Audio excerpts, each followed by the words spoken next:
What I'm going to tell you here is not something that's come out of some ivory tower, and I'm telling you, well, in theory, it should work. I'm not going to be telling you anything here today that we don't use consistently and well and with incredible power. In normal conversation, approximately 70 to 80% of what's being said by the speaker, by the talker, is being missed by the listener. Do you know why that is? Why are people only listening to 20%? They're waiting to talk. Selected. Well, they're busy framing their response while the other person's talking. Yes, but listen to how absurd that is. They're busy thinking up a response to what the other person's saying without listening to them. So they're thinking up a response that's only going to address at most 20% of what the other person's saying. Is it a wonder that sometimes you sit in meetings and there's just no correlation with what one person says and what another person answers? So how can I liberate the other party to make sure that he's listening to me when I'm talking? The only way I can liberate him is by first making sure that he feels heard and understood and feels less compelled to have to think about his response while I'm talking. So when I start off in a negotiation, I don't start off asserting my position. I start off on the other side. And I say, what are some of your initial thoughts on this? Make sure they're feeling adequately heard and understood. And then they feel liberated. Now they're ready to hear what I'm about to say. And then I say to them, would it make sense if we shared some of our thoughts on this as well?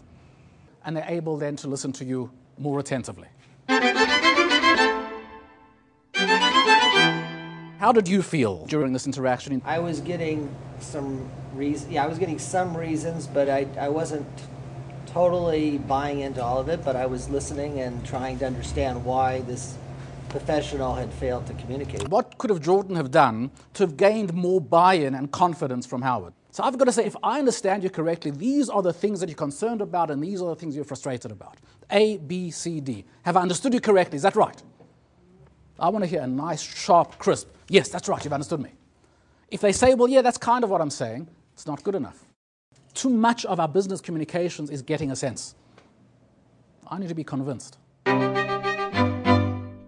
I'm really upset. I have a presentation to do and you let me down. We have a huge client that we're dealing with, potential loss of $3 million a year in sales, and we have a presentation due in a week and we can't make that presentation.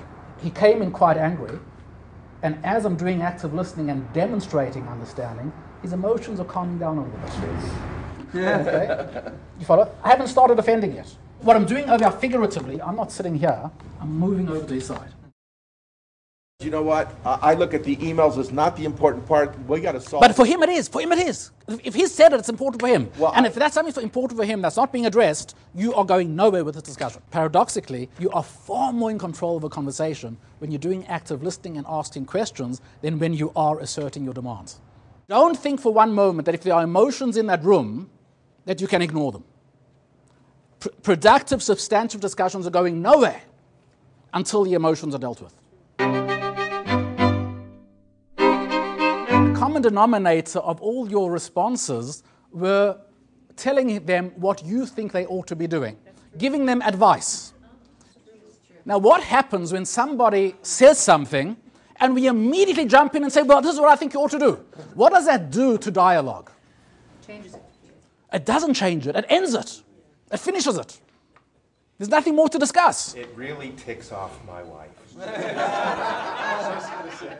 Good, okay.